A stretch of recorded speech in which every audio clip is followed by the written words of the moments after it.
Is this stream? Yeah, Is the chair? they keep changing. They changed the workshop. Yeah, I thought it's supposed to be Google complete. Then I didn't hear about that. Actually, it's also NTU room or something. no, it's judging nothing. Okay. But I'm so offensive. There are other keeping church meals. I'm sitting, we are all sitting in church today. Oh. Then, I'm going to go to church. How's a Catholic? Who's Catholic? He's a Catholic. I skipped church for the past 3 years. My dear son, you go to confession. I wonder how later this structured. Can I see some of the Yes. Every day, I love you guys. Oh, I'm tired. yes. This one.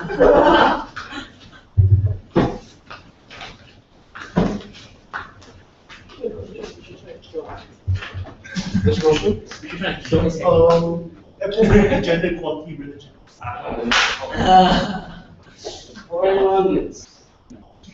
know.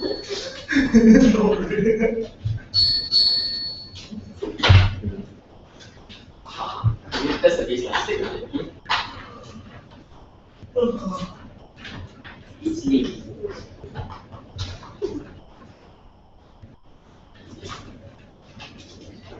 How many rounds not problems? This is the third motion, right? That's the one. Yeah.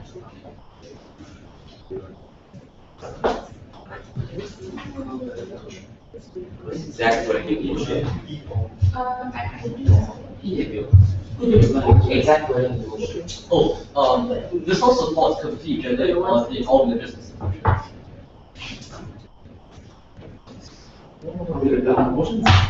It's also enforced complete gender equality in religious institutions. Okay, guys, welcome to the quarterfinals of NTU 2014. Without further ado, on the motion, this House supports complete gender equality in all institutions of religion. Call this House to order and to invite Prime Minister to sit in this case. Okay, here.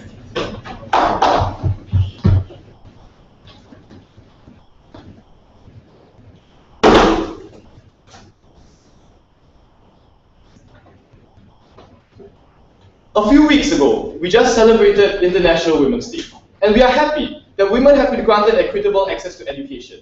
We are happy that there is a trend towards more equal employment practices that do not discriminate based on gender.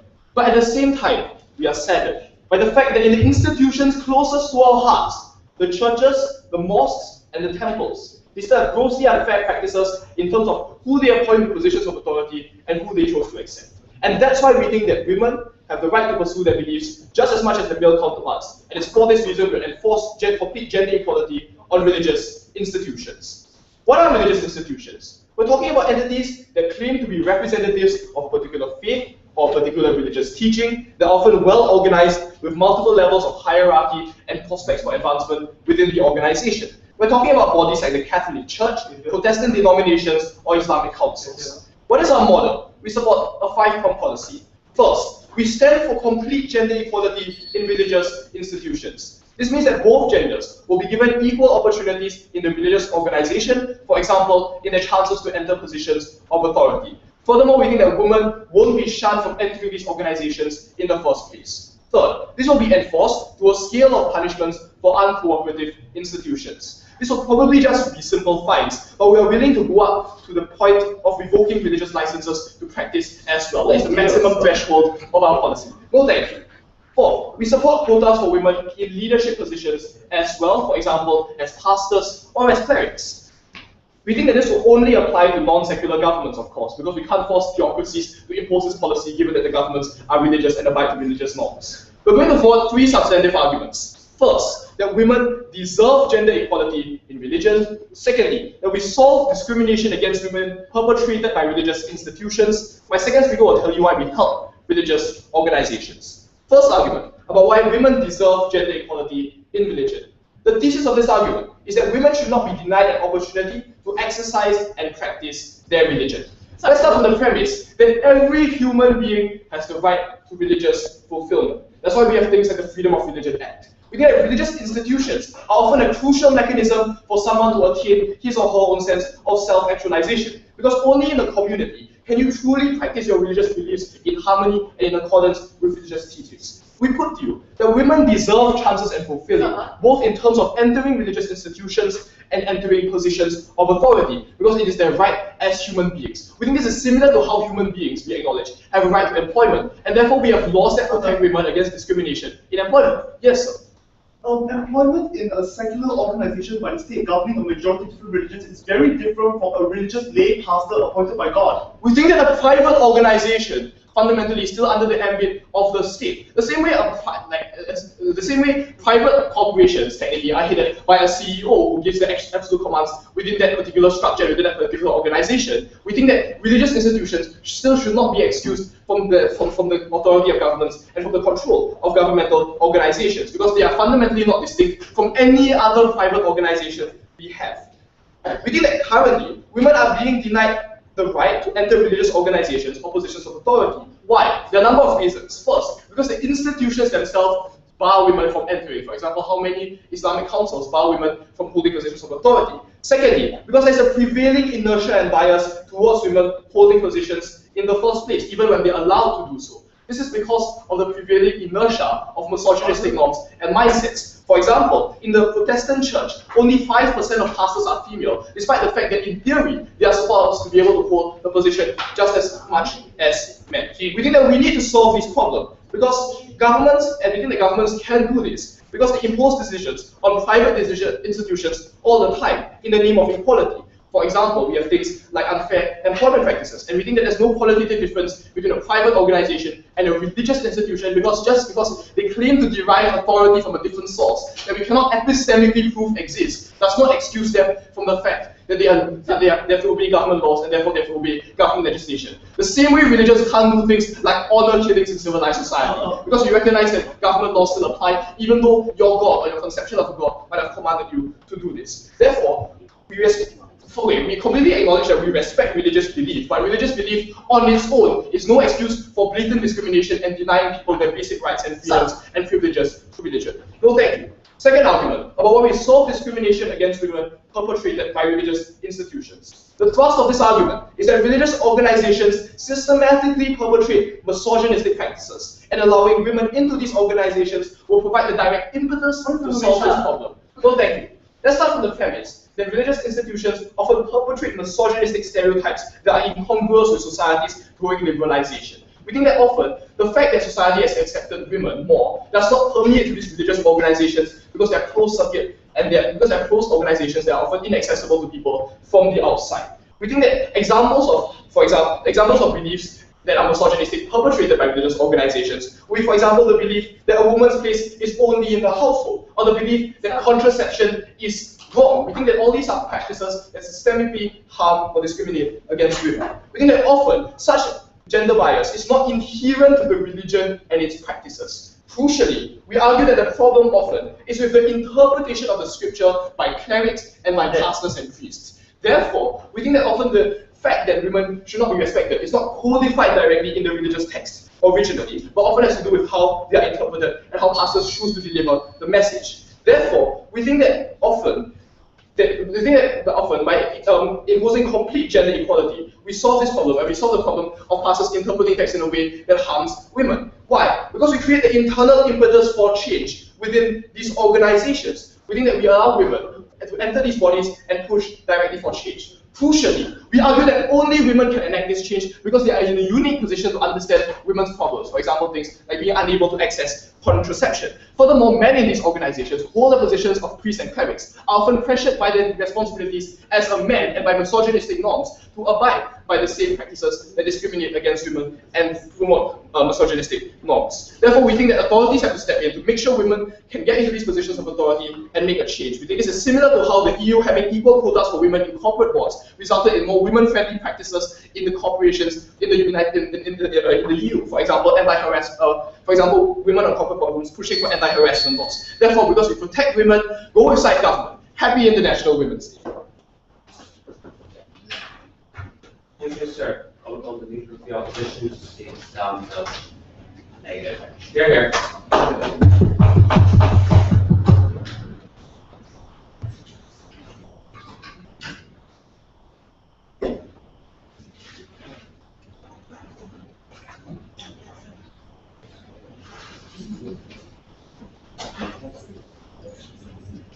After, let me know when you're ready. Let me know when you're ready.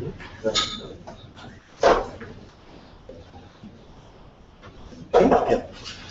Side proposition ignored organic change going on in the background. The social attitudes and education are slowly renegotiating the ways religions view their people. The Protestant church's share of female lay pastors has risen from 5% to 15% over the period of 2008 to 2012 in Singapore alone. The Anglican Church recently rejected the ordination of a female minister only because the process was too rushed, and lay ustazas in Malaysia are now being given the right to lay pastor their flock. We think broadly this is the context we're looking at this debate in. The policy of allowing them to have a liberal state-sponsored hijack of the leaders, the teachers, and the people who govern and shape the way we see and think of our salvation is going to lead not just to backlash within the religion itself, but also the way the religion views itself against the state. And that's why we stand in opposition. We broadly think in our counter policy, well, our stand really, that the state should be broadly neutral with regards to religion. We believe in the separation of church and state, fairly simple principle. However, we think that the laws can interfere given how the religions govern and relate themselves to secular members. For instance, we are very okay with enforcing opt-out clauses so that people can freely choose to enter and exit their religion. We are also very okay for anti-discrimination laws for secular employees, functional employees of a religion which is religious. So we're very okay at the point where religions intersect with people who hold a secular faith, but other than that, we allow religions to live and breathe themselves. Right, few things. Before I go to substantive arguments, some rebuttals that don't quite fit. The first thing is how they equated employment in an organization with that of being in a religion. They're not the same thing. Here's why. Because when you take on employment, let's say a state agency, the job opportunity and the job function is your ability to do the job. And that's what's most important when the state considers who to hire. But religion is about who you are as well. The symbol that you are is often tied to the message that you can successfully deliver. That your gender and the way people perceive your gender as being ordained by God is also very important functionally in order for you to do the job. Which is why politicians often do stand down for sex scandals, because people believe that who they are has already been affected substantially by the ability to deliver. So we think that there's a very fundamental difference between how we operate in the secular sphere and how we operate in the religious sphere. But more than that, Mr. Speaker, if they're really willing to stand on the ground that everyone of a diverse background or gender should be allowed to actualize their faith, and given that they haven't actually defined what gender is because it's not sexual and all that, then what about gay people or even race or even the extension of that? They're willing to defend allowing that kind of quota in principle in the future so that religions can also allow gay Christians to actualize their faith. I'd like to see you defend that. So, 3 substantive arguments, Mr. Speaker. Number 1, all of these clash with all the substantives.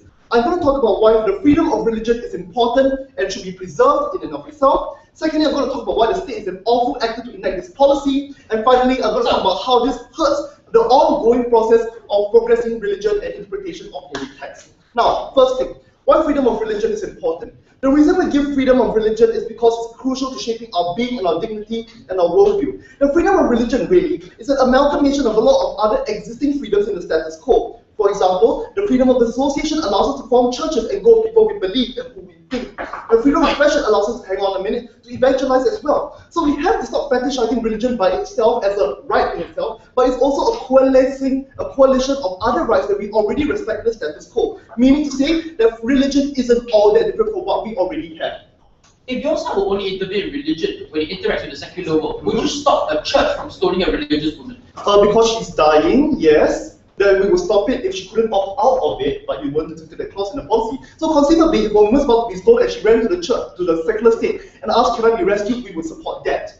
But what we want to see, Mr. Speaker, is that we acknowledge that there's no absolute freedom of religion, so we won't support fetus sacrifices, for example. But the line is broadly drawn, leading to POI at unavoidable harm. So we will do allow opt-out clauses. We do permit women to run to the state for compulsory education. These are the fine things. But how does being in a position of authority as a supreme teacher intersect your ability to believe in your religion? They're not one and the same. You can still hold a religious belief even if you're not a teacher, and that's fairly crucial.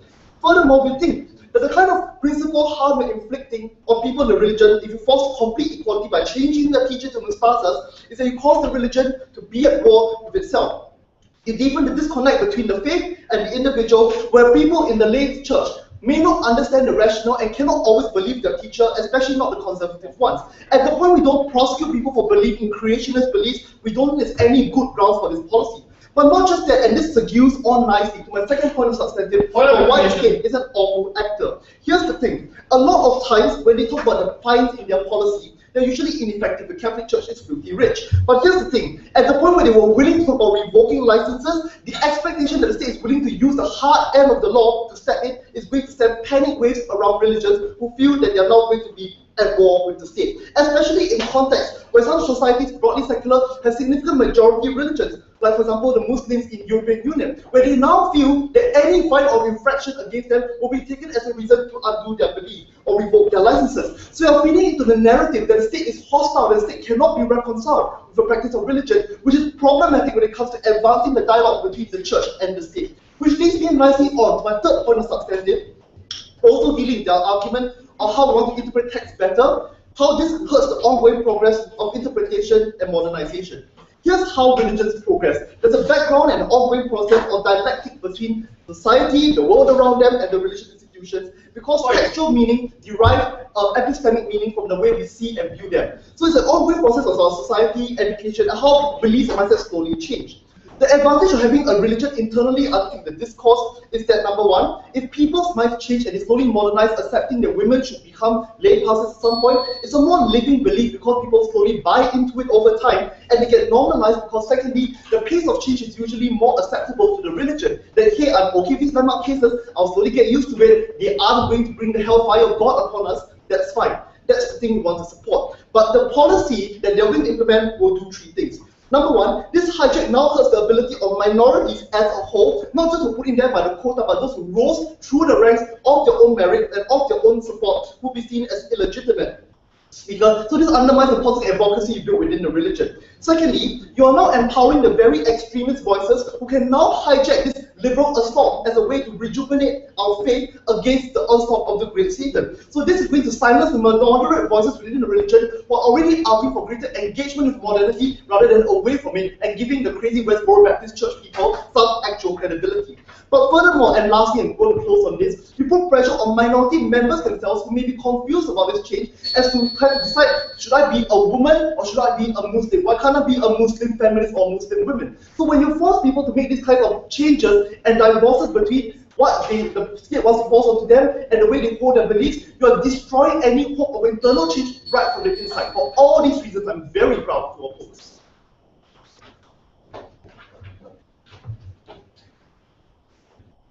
Thank you, sir. Call on the Deputy Prime Minister to respond, please. Here.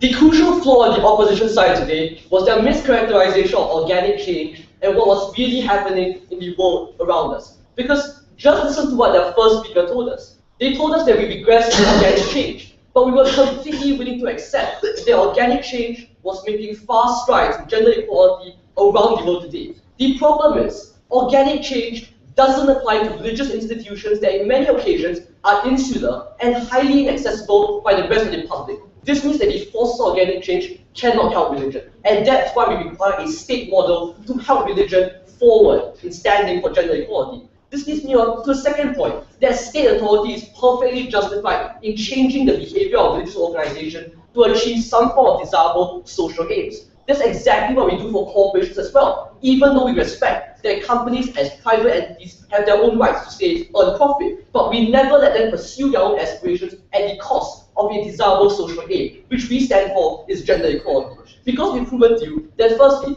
just like completely mischaracterized today's debate, and then secondly, governments have a duty as well. We've already taken this point. But let's talk about two issues of contentions before we move on to our arguments. First, how do we help religion become more progressive? Because both sides agrees that religion ought to become far more liberal. And secondly, are governments justified intervening in the actions of religious organizations?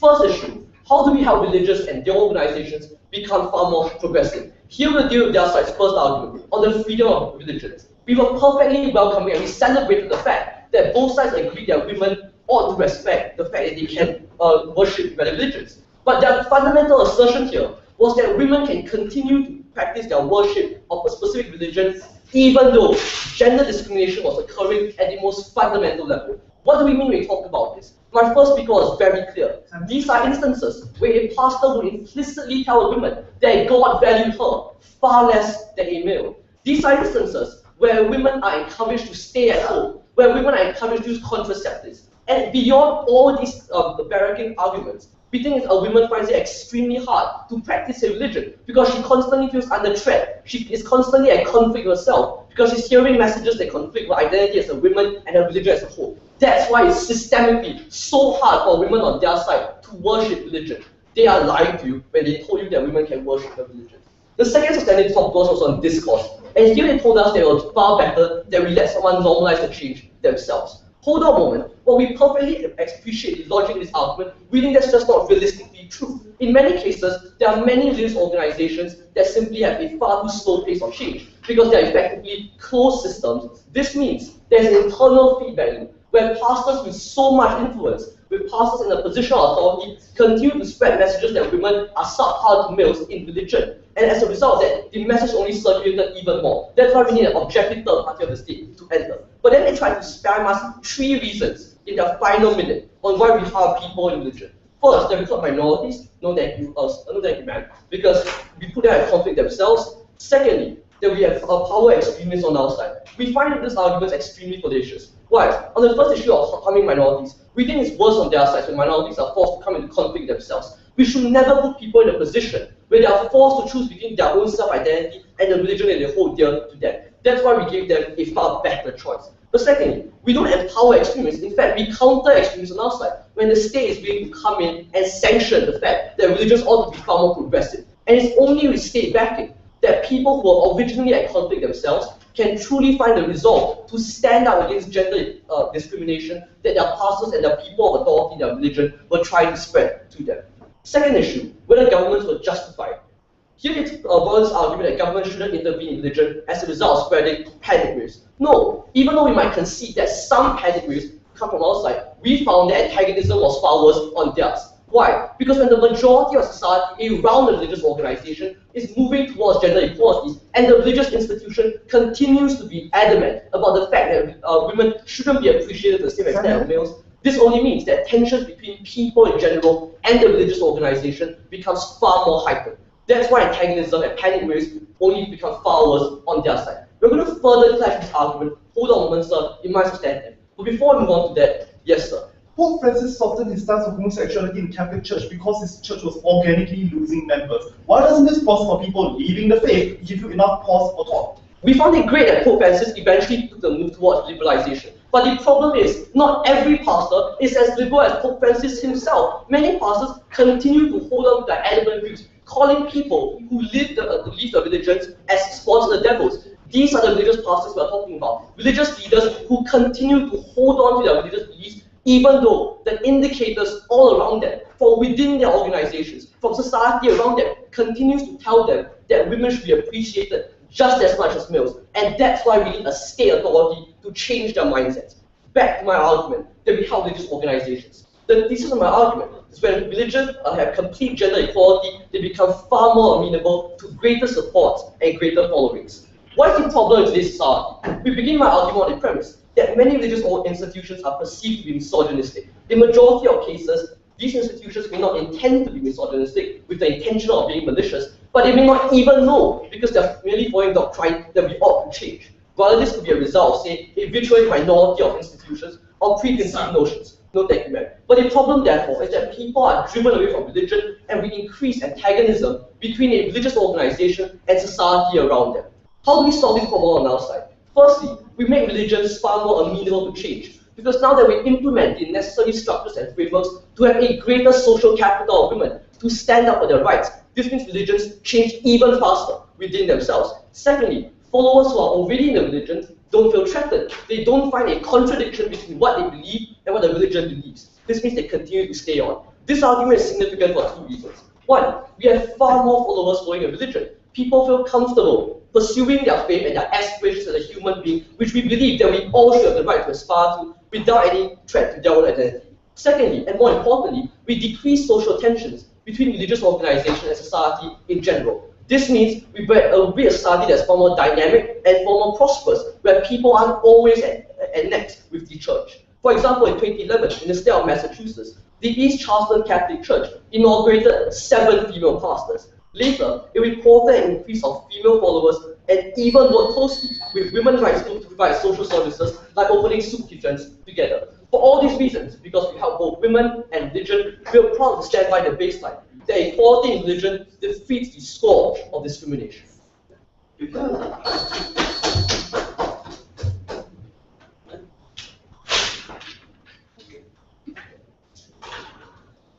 Thank you. Yellow, please. Here.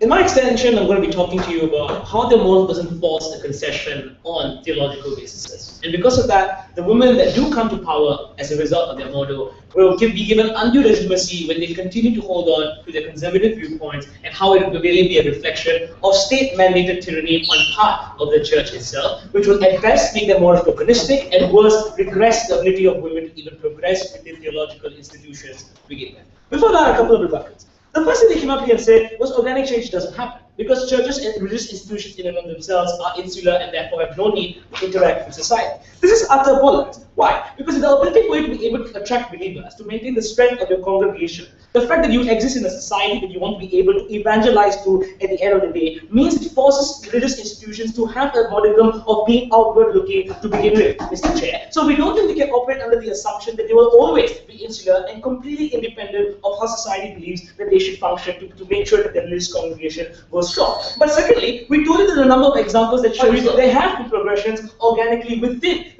religious institutions as to how they've allowed, how Anglican churches, Protestant churches have allowed for the greater hiring of people like women. In fact, the Deputy Prime Minister on that side of the house conceded in his last example that more women were being hired, and because of that, that was a good thing. That was not a result of their model, Mr. Chair. That was a result of status quo and organic change to begin with. So we think that precisely proves our point. That this debate happens in the backdrop, where religions can progressively improve and determine their own theology, without the backlash of them feeling that they're under siege, without a finite mandate where they believe that their doctrine is being hijacked. Why do you believe that the state has the right to regulate doctrine in this particular situation? They have not clearly told us. The second thing they came up here and said was it is incredibly hard because women find it really difficult in churches where they're constantly being marginalized, where they're constantly being told they're not equal. I have a couple of responses to this. The first, they clearly have an opt-out clause where they are able to decide that they do not want to be a part of these forms of congregations or they do not want to share the belief that these churches go on and show. And before you accuse me of being a woman basher, let's realize that this equally applies to any other right in society.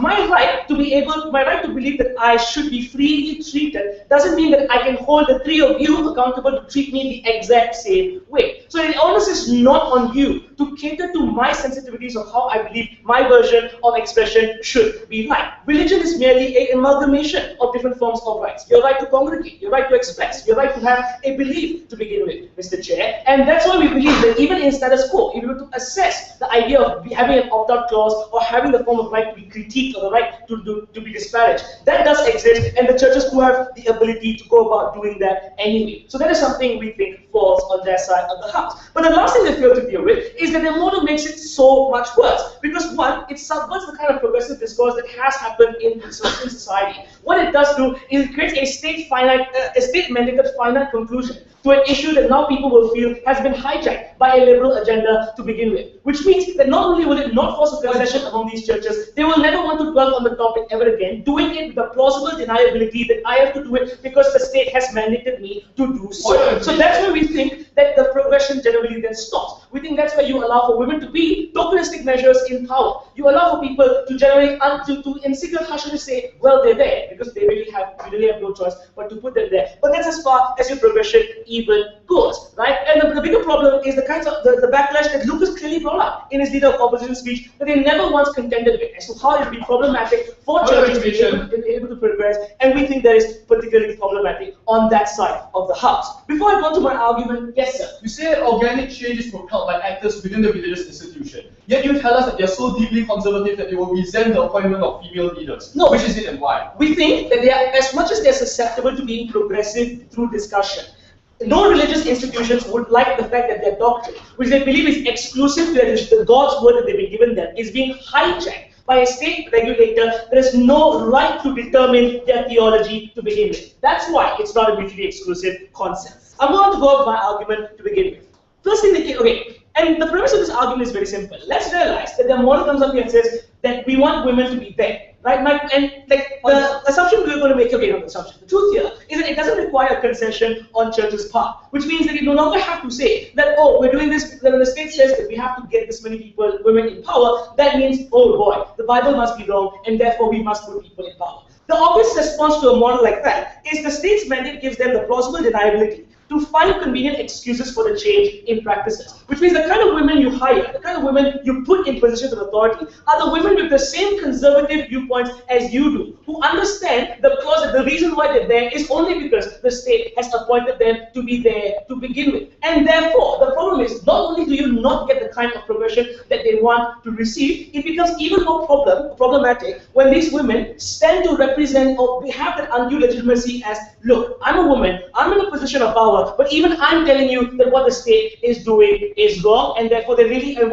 this really has no basis to begin with. And that, Mr. Chair, is the appropriate response that churches would have to their model, to have the doctrine being hijacked in status quo to begin with. We don't see the link between how their model would inspire the kinds of change within the church that they so on to ramble about to begin with. But considering that, and what's the greater harm in this situation? Considering that these women are already in power, and considering that these women have given undue legitimacy in the kinds of conservative views that they approach, it's even more problematic under their model, where the state has already placed a value judgment that, hey, gender equality is important. There is no more room for discussion of to what extent, or why, or when, or what does the Bible say about this, or how should pastors react. That means that people's ability to challenge her faith, or people's ability to challenge those conservative viewpoints, become doubly harder when you depress the ability for people to speak freely, to have discourse, when there isn't an expectation that your doctrine is being hijacked upon to begin with. That is the freedom in our model that you give churches to be malleable to the kinds of discourse and feedback of their congregation or society that no longer exists when they are under siege in their model, Mr. Chair. And that means that they become significantly more reclusive in the way they go about approaching the concept of change. They become significantly more reclusive in the way they believe that their congregations and their practices should be done. If anything, it gives them more reason to be theologically polar and extreme, while on the surface having polished mentalities of, oh, the state has asked us to do this, we really have no choice but to do so. All in all, Mr. Chair, let's realize that the model doesn't give us any fundamental reason why women have the right to have their needs and the sensibilities catered to by the church. But more than that, it doesn't tell how their model even goes about making life that much easier for women, when status quo is already doing that for them. And for all these reasons, we're incredibly proud to oppose.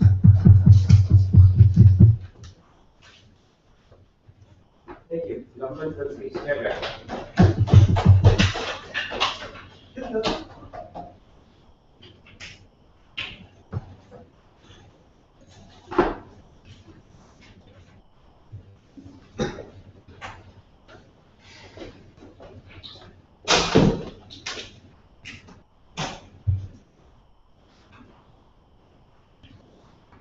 There have been three fundamental misunderstandings coming from side opposition thus far. The first is one of the extreme principle, where they believe that the freedom of religion can only be impeached when it impinges on the secular world. Clearly, when we told you that if they want to stone a religious woman, they will only save her if there was an opt-out clause and she wanted to opt out. Clearly, we don't stand for that in the world today. That is nonsense and extreme principle on the other side. Second of all, they want to stand for the principle of the freedom of religion, but yet they don't respect the 50% of which religion comprises. the woman. So clearly, if they want to stand for that as well, as I'm going to show you later, they can't say to stand for the freedom of religion. Finally, there's a contradiction in that case, but it told us that organic change is wonderful when it happens all the time. Yet they asserted in the second speaker that people will resent women pastors because of their religious teaching, meaning they admit people prioritize their own religious practices above gender equality. Clearly, if that was so, then organic change on their side of the house isn't as great as they want to tell us to be. 2 points of contention. First of all, about religion, and second of all, about women.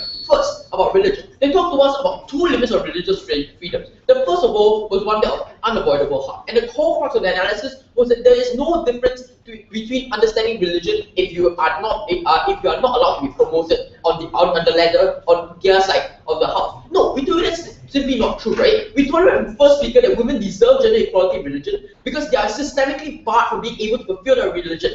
A person's ability to fulfill his religion is only how he decides it to be. If a woman on the other side of the house wants to become a pastor and she believes that this actually allows her to fulfill her religion, then it is not their prerogative to tell us that it does not affect her religion. No, thank you. Precisely, right? It is precisely because it's unavoidable that we cannot, and this our policy actually falls within the scope and under the principle. But the second thing that they tried to tell us was the opt-out clause, right? We allow women to opt out if they feel that it's being a burden on them. Precisely because of the opt-out clause on their side of the house, that they're denying women the right to access their religion. Essentially what they're saying is that if you don't like the religion which you so like, you can opt out, and that's the only means for which you can fulfill the religion. Clearly, they're driving women away from their religion. That is not the sort of religious freedom we're standing for. They will only protect this woman if they opted out of it. Yes? If you believe that it's a fundamental part of your creationist doctrine that women should not be ordained, why is the state coming in and making a decision about the narrative of creationism, the fact that women caused the fall of man? Because we told you right from the top, madam, right from the top, in our first and second speakers, as I'll go on to elaborate later, that we told you that even if we consider your principles and you consider your limits on your own policy, and we don't really care about these limits anyway. I'm going to talk about it now, I was going to talk about it later.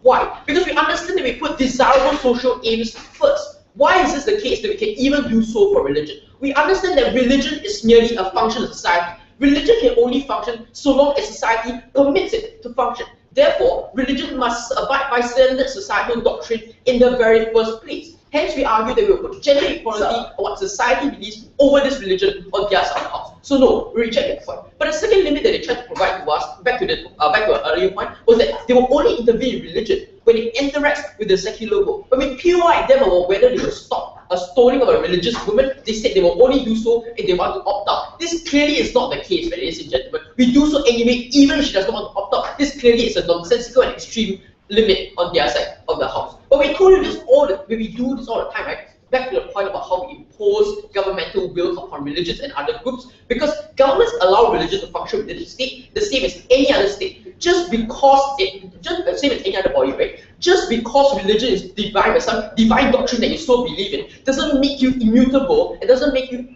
invulnerable to what the state believes. This is why the same thing for unfair employment practices. They cannot just stand up and tell us that because religion is due to some divine being that is different from anything else. Finally, we told you in our third substantive how this harms religion because it excludes them and extreme from the rest of society within their adequate response. This essentially means that on their side of the house, they can see that even if everything they wanted to talk about religious freedom is accepted, religion at the end of the day will be harmed because membership will be dropping. They haven't dealt with this point, and we challenge the next speaker to come and deal with this. Second point of contention about women. The first thing they told us is that there will be backlash against the state. Other than the fact why my second speaker told you why it won't exist, we argue that this backlash is a good thing. Why? Because then we can out the misogynistic mindset within the church and within this religious organization in the very first place. In the status quo, there is no reason why they have to come out and say that we hate women. But when you impose this policy and extremists within the church come out and say that we hate women, it is precisely then we can bring it into the public sphere for the public to correct these mindsets. It's a good thing if there is backlash because in the long term we protect women. The second reason why we protect women in the long term, no thank you, is because when we allow women into the church itself, the long-term interaction with other, say, misogynistic men will be corrected simply because now they work with women, they understand women, so this is another mechanism through which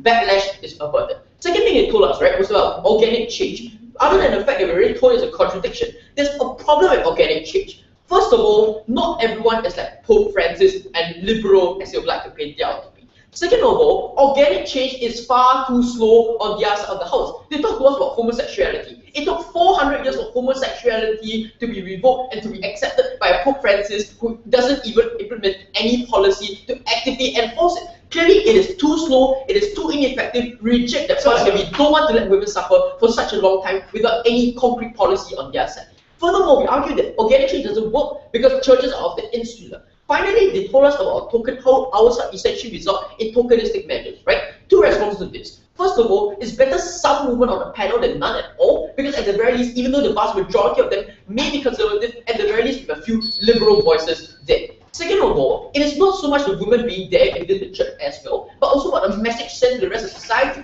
to the rest of the liberal women within society, telling them that they can progress within the church as well. So yes, even if it's a tokenistic measure over the short term, over the long term, in things like organic change, we speed it up and we ensure that women will be able to reach out on the panel as well. Finally, let's resurrect a few substantives which they haven't touched, right? We talked to you about the need for government intervention simply because we had to settle the disequilibrium within religion. We talked about rules against women right from first week and about misogynistic minds against women. Clearly, no response from their side of the house as to how the government should act as an equalizing factor on their side. No response. Secondly, we talked to you about how the problem was with the interpretation of religious texts, and we need women to step in and change the interpretation. Once again, not quite a response from their side of the house. Furthermore, we argued to you that this benefit was only exclusive to women because men are bound by the expectations that they have as men. So it is for all these reasons, the expectations that they have as men, simply because they expected to toe the line and maintain the religious doctrine without any new change being implemented within the church system. Any shake-up is a bad thing for them.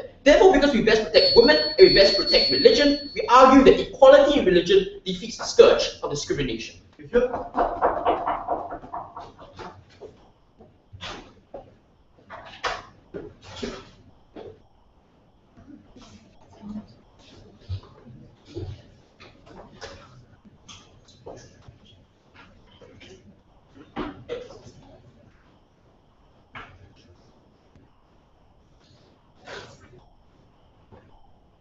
Mr. Speaker, sir, there are three assumptions underlying all of the position's case. Firstly, that all religions are misogynistic and statically so. They were made so for a very long time. Secondly, that women's rights are being undermined because they can't be ordained and can't go to leadership positions. And thirdly, that a top-down approach, assuming such a problem exists, will solve it. And so I'll deal with these three assumptions one after the other. Firstly, the argument that all religions are misogynistic and basically generalizing it for having all religions with the same brush and saying religions firstly are all like this, but they also are all static. We think it's fundamentally unrealistic and obviously not grounded in reality, especially since they set it themselves in secular societies, often in liberal democracies, places like the UK and the US and so forth. We think, firstly, the argument for this was that they are closed and exclusive systems where people can't come in and can't come out, and outsiders have no influence whatsoever. We say, firstly, that doesn't necessarily hold true for most religions. Why? Because most religions are not based on your birthright, right? The only ones really are things like Orthodox Jews and so forth. For the most part, it's not based on your birthright. And therefore, the main aim, the ability for you to attract followers, has to be through attracting outsiders, right? And that's important to many of these religions. That means that they are not closed and they are in fact open to ensuring that they are relevant for people. That's why people can come in. We think furthermore as well, what is significant also the fact that they are not closed is the fact that they occur within a secular society where people are protected and not forced into a particular religion, forced to stay in a particular religion. We think the fact that you can opt out, therefore, in a secular society is significant and shows that they are not closed, not just to inflow, because they are influenced by people they can bring in, but also the fact that people will then leave as well. We think that makes there's a natural check and balance into the kind of misogyny that takes place. And that's precisely why, this leads me to my second level, about why organic change has been taking place. It's precisely the nature of churches and not being closed and being open in reality, both inflows as well as outflows, means that we are going to see the organic change that we have been seeing, and they conceded to. They did say we're seeing organic change. But that problem really, and so we talked about it, I don't need to bring it up again, we see organic change in terms of we see increasing women leaders and so forth, right? But their problem really was organic change is not happening fast enough, and that's a problem. Because basically you have pastors who have these particular beliefs, and they are basically just circulating these beliefs internally. We think firstly, what they seem to be implying is that all the believers within these churches will never be influenced by outside influences, that they are simply insular within the church and only exist within the church and never hear about alternative things. right? We think that's not necessarily true. That's why you see, for instance, increasingly progressive Muslim society within France, because of the kind of influence and so forth that already occurs organically. But their issue is then, but let's assume there is completely exclusive churches to exist. We think then naturally you're not going to be able to attract people in this apparently very secular and very liberal progressive society that is pushing for change. Then these churches will simply die out. We don't think it's a great harm that they seem to be discussing. But let's go to the idea that women's rights are being undermined because you cannot be ordained. Well, see, we think it's practically problematic, right? Because we don't necessarily see this as being the truth. Why? Because not all worshippers are cleverly ordained. So obviously what it seems to imply is that being able to serve communion is perhaps not as quite as important to your faith as being able to partake in communion. We don't think under their paradigm, the problem is that women are being barred from churches or mosques and so forth. They are allowed to fulfill their religious, right, their religious beliefs, right, in a way that's believed that is in line with their religion according to the religious doctrine and so forth. We think in this case, furthermore, let's look at the women who really are in this kind of organization. If they really do feel that they are, being hinged, being pushed into a certain mold, we think that there is an opt-out clause. They argue that, oh no, it's so onerous. We think the problem in their case is they make it even more onerous under their side. Because now what you do, when this kind of rhetoric of the state stepping in, and the kind of siege mentality that will result, is that you do create a binary. You polarize the discussion. You refer to that previously there was organic change, right? And we see that particularly problematically. We see that, for instance, in the case of the gay debate within the Anglican Church, right? Whether you call it gay, and whether the Parliament should come in and say, you must ordain gay members, and it's unconstitutional to do so. We think what we then saw was that you had gay members who then went, I don't really want to be ordained, but what it seems to be saying is that my church will now reacts very badly and says all gays are bad. Now it's very hard for me to be able to be a Christian as well as gay. We think this will similarly come in this particular situation, when you now have women who just simply want to go to a mosque or simply want to go to a church, now being caught in the middle, in which they either go to a mosque and be seen as anti-feminist, right, and they're falling to the rhetoric of the state, or to leave the church, or in this case then, to then have to leave the church and be seen as anti-Muslim. We think that's the binary that they continue to perpetuate and make it worse. But let's go to the other idea of, so we talked about backlash and all that. We think the other thing as well is, why is it not necessary? Why is it also, in this case, you keep talking about the rights of the women. What they seem to be ignoring as well is right to freedom of religion of the people who choose to have these beliefs. Why is it significant to them? A lot of them believe that it is basic doctrine, right? The fact that, for instance, for Christians, for instance, the idea that the fundamentally tied to the fall of man, which is the basic doctrine of Christianity, their only response is, we think that bad doctrines the state should come in and correct. We think it's particularly problematic. It's one thing for the state to want to come in for secular things. Another thing for the state to come in and tell you, look, a significant part of your Bible should be chopped up. Let's just rip that page out and throw it away. We think that is where you are going to get a backlash, because that is part of that. That is sacred. That's the part, like, for instance, the Quran. Can you imagine trying to remove part of the Quran because it's not necessarily part of your intrinsic? External actors who are not experts, who are not Muslims, are not Christians, come in and tell you what it is to be a Muslim, what it is to practice your religion. The last question, the top-down approach there. Yes, I think hopefully I've improved this to a great extent. But their argument is that there are other social aims, that's fine. I already said that we don't achieve those social aims because you only alienate the kind of social change that you want. You're retarding the organic change that occurs. You simply push them into a siege mentality that worsens your ability to ensure social change, especially for things like especially for groups like minorities, right? Like homosexuals and so forth. We think we're increasingly progressive. Now what you do is you push them back and you create a state versus religion. We don't think it's that. We think it's simply a neutrality. The separation is one neutrality. We think it's important to respect it. Then the argument is, oh, but mindsets will change because you interact. We say precisely. We think that's why organic change takes place. That's why it's so much more powerful. Because the fact that you interact over a period of time and you are accepted into it, that's why their characterization, the example of how you ordain pastors and you saw a growth in female population in the church, is because you now see that females are accepted. Not that females were forced into tokenistic positions. Females who, most of the time, will be appointed because they share these particular patriarchal beliefs. Really, in those situations, that's the kind of change we want. We think it's more internal, we think it's more sustainable, we think it is fairer, respects everybody's rights. For these reasons, I'm very proud of this. I actually didn't reply.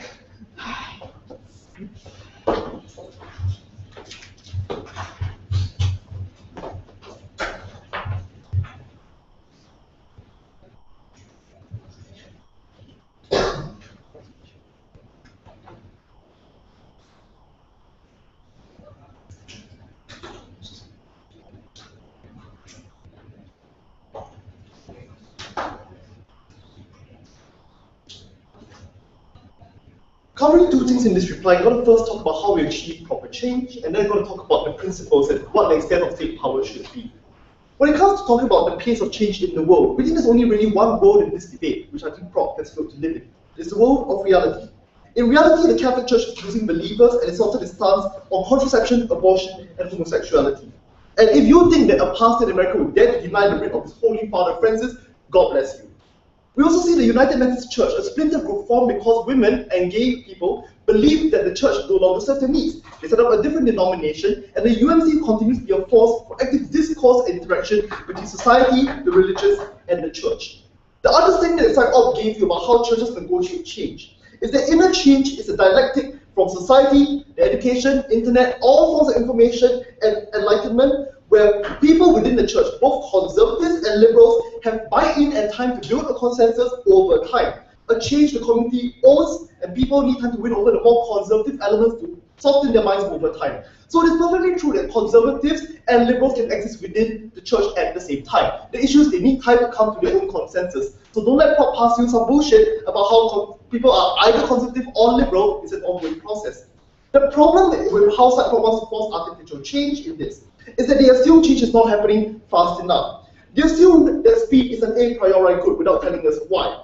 Every single example they gave us are benefits from ordaining a woman. They are not results of a policy causing women to be ordained, therefore reaching the benefits. So every single example they give us applies to our side. Basically, they've also considered change is already happening in the same place. But here's the thing, and they never really dealt with the substantive that me and Kalan told you about why change will be retarded in this case. One, we told you about how fundamentalists will now have oxygen and a siege mentality to interpret the text negatively to defend their faith. I said it in my LOC. So the thing is that the ones we need to change the minds of are not going to be receptive to change. Secondly, I also told you in my LOC that now the House is divided in among themselves, that the moderates are now painted as being in cahoots with a liberal hijack, which means they cannot truly say that my changing in belief is coming from a more creative interpretation of the Holy Quran. Also not really dealt with. And they ignored Kana's speech, which I'm really kind of sad about, where that if any minorities are going to be appointed, they're most likely to be the ones, as in Sheryl Sandberg's words, lean in to burnish the conservative credential and be even more rabidly anti-feminist, even more rabidly anti-homosexual, because they know they're in a bad position to reinforce the credentials among a public who doesn't really quite believe in whether they're legitimate or not. So at the point of going to bring in these people who are undermining the liberality that you hope to bring to the church, they've retarded the pace of change. Right, second point of contention. That of what is the extent of state power and what should it be? The argument coming off side proposition is that employment is a right and the state should intervene and put social aims first. We have given you, however, that there are also competing beliefs, because the right to hold a fundamental belief is also an equally important right. So the way the state negotiates the balances of rights is by drawing the bright line in my LOC of unavoidable harm, the opt-out clause. We gave you the differences between how there's functional responsibilities when you're ordained as a teacher in a secular school, and the internal symbolic representation if you're a teacher and leader of men and women. So that's important.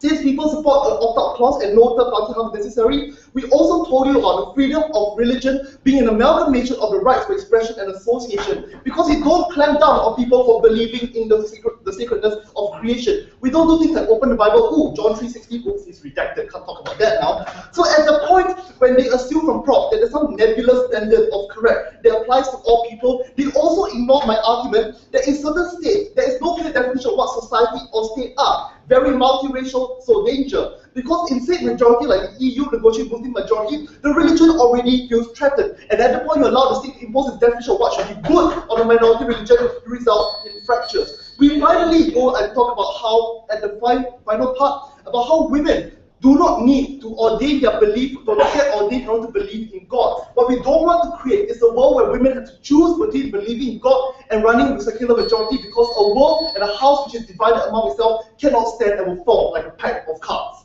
Yeah.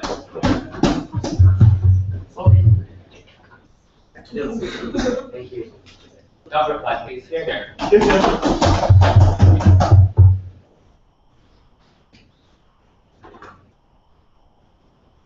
I have a confession to make. I skipped church today to debate at this tournament, and it's something that I greatly regret. I'm not saying that this tournament wasn't worth it.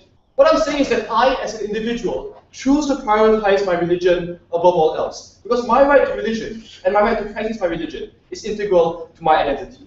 If I want to become a pastor, I should be given the opportunity to do so, whether I am a Chinese, a woman, or a homosexual. By the way, I'm only one of these things. So, let's analyze this debate to two issues, not the two roles that Lucas kind of implied that you were doing. First, I'm going to talk about religious organizations and how they work. Second, I'm going to look at rights and freedoms and how we conceptualize them. First, religious organizations and how they work. Something that they have failed to understand is that religious organizations are in the unique circumstance of being left behind by waves of social change. Because the misogynistic norms in these institutions are perpetrated by internal feedback loops, because these institutions are just so inaccessible to people from the outside. They only give a response to this very late in their third speaker. We told you why religions and religious organizations are often antiquated bodies that have been left behind by waves of social progress. Bodies that appeared progressive on the top, but in reality had large conservative support bases and entrenched conservative structures. We told you why religious organizations were bodies that were making changes at a slow pace, not commensurate to the pace of social change. And they give us piecemeal examples like Pope Francis accepting some homosexuals or some women, or contraception. Ladies and gentlemen, we hesitate to celebrate the increment of 0.1% more women pastors, when on a wider scale at every level, they are being denied the right to enter positions of authority in religion, they are being denied the right to practice their religion to start with, and they're being barred from entering religious organizations. Furthermore, we think that in the second speaker, they admitted that people cling so strongly and fervently to their religious beliefs that they would abhor women pastors. Yet in the same breath, their side also told us that these people would quietly accept female pastors due to the rate of organic change. Clearly, this shows that organic change is inapplicable in the church because people just cling on so strongly to their religious beliefs. Therefore, we need a forcible imposition by the state from the outside. We told you in our second speaker why their side would actually drive people away from churches. No response at all about why this wouldn't happen or why this was a good thing. We also told you why quotas spurred the impetus for change and more women-friendly policies within organizations. We told you how we did this to private organizations like corporations, and ladies and gentlemen, how it worked. No analysis at all from their side why private organizations and women pushing for change within these bodies was disanalogous and inapplicable in the religious sphere. Therefore, our side understood the structures of organizations, and we told you how our policy would impact these structures in a clearer and more specific way. Second, about rights and religious freedoms. First of all, we told you right down the line that it was possible for governments to impose desirable social aims on private institutions. This is because religion as a concept is subset and subjugate to the rest of society and social stability. We told you government is in an absolute position of authority because we can prove that social goods exist, but we can't epistemically prove the existence of God. That's why we can't do things like honor killings. The response to all of this was that women can just opt out of churches, therefore it's not the same as honor killings. Seriously, you want women to opt out of church, to abandon their faith, and to restructure their lives, to forego the dream of becoming pastors, simply because of the limitations on religious rights? We think that yes, it is possible for some women to forego these dreams, and possible for some people to forfeit their religion. Like my second speaker who hasn't gone to church in 3 years. We think that religion isn't important for these people. But for the vast majority of people who are fervent actors who want to become pastors in the future, who are pursuing the dream and on the trajectory to becoming leaders and figures of authority in their church, these religions are just tremendously important to them, something that we just can't force them to simply opt out of. And that's why we protect women, we protect religious institutions, go with the team from opposition. Thank you.